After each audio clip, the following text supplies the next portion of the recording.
Wouldn't it be great if you could get a PhD in life through baseball? Welcome to Baseball PhD, a tour company for your brain. 30 major league teams, 100 places to see. Let's touch them all as we make the road trip of a lifetime.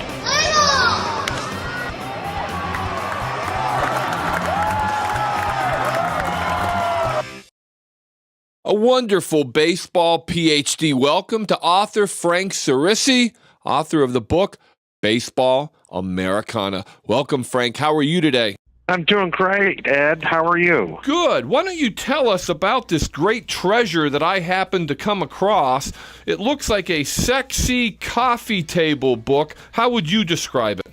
Well, it's a wonderful book, really, that anyone who is interested in either history or the national pastime or just plain cool images is going to be fascinated, because what I did with my co-author is dug into the catacombs of the Library of Congress, and we created a nice book that showcases what they have with regard to baseball.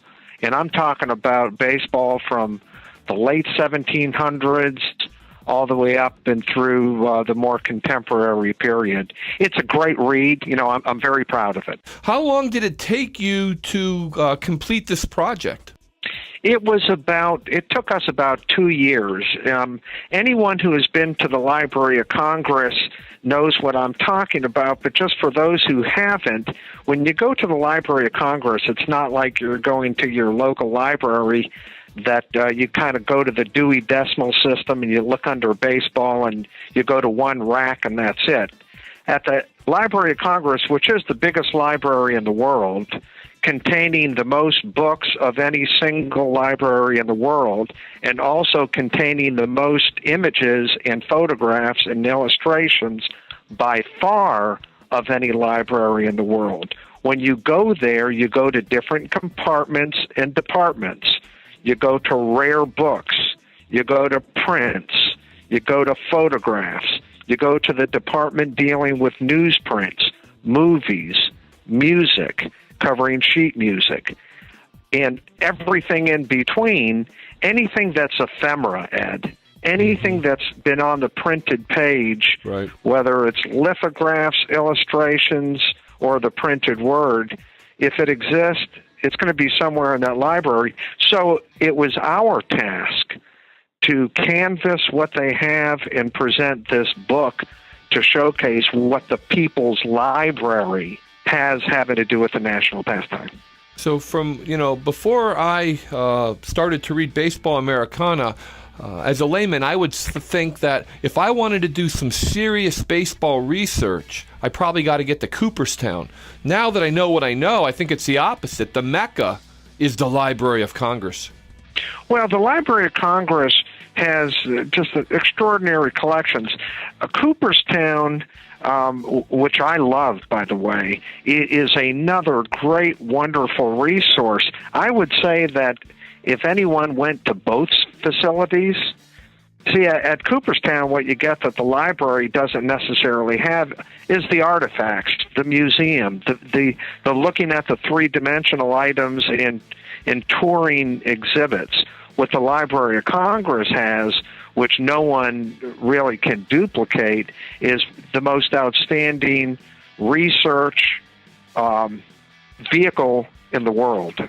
So if I had to do some serious research, I could only afford to go to one place, I'd probably go to the Library of Congress. Are you telling me, Frank, that if I wanted to find a 1954 article about the Cleveland Indians, that I could maybe find that article on microfiche from the Cleveland Plain Dealer sitting in the halls of the Library of Congress?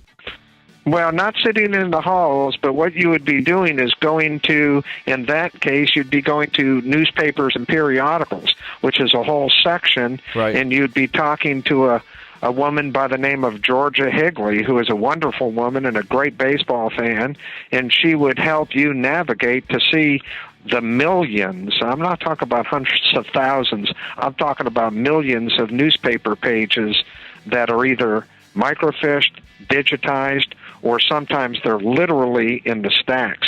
And what I mean by that is you can sometimes find, if you wanted to go to the Washington Bee in 1878 and see if there's any coverage of the pre-Negro leagues, right, where black ball players were playing in D.C. You can find it, if it exists anywhere, at the Library of Congress. Wow. And, in our other lives, I'm an attorney, you're an attorney. I guess we always try not to practice law. But anyway, we've learned that when you go to the courthouse, if you're nice to the ladies at the clerk of courts, you can get a lot done. So if you go to the Library of Congress and you're doing research on periodicals, if you're nice to Georgia Higley, she'll help you navigate through all the volumes of data. That is a great point, Ed. Same thing in rare books. If I was just coming into Washington, D.C., and I was just interested in history, right, let's set aside baseball, but you can include baseball.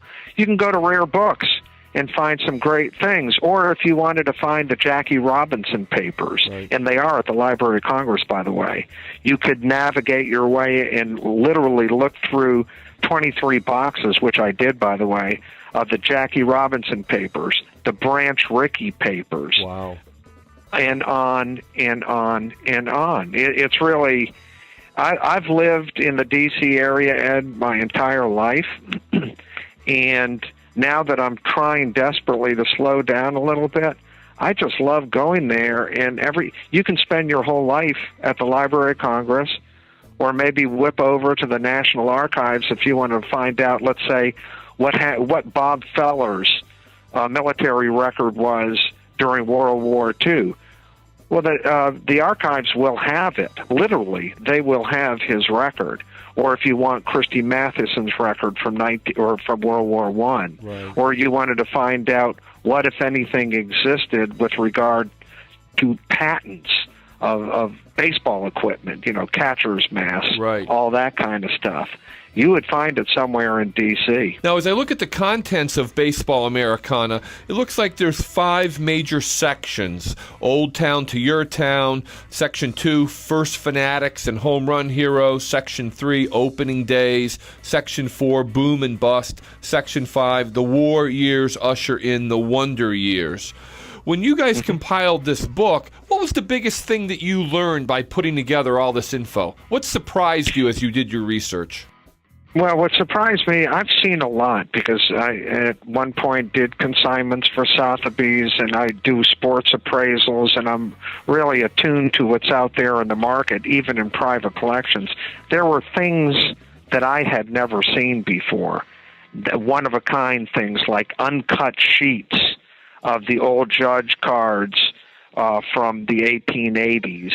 Ansel Adams photographs, some of them actually were of baseball games from the 1930s. The Look magazine collection of contact sheets and negatives.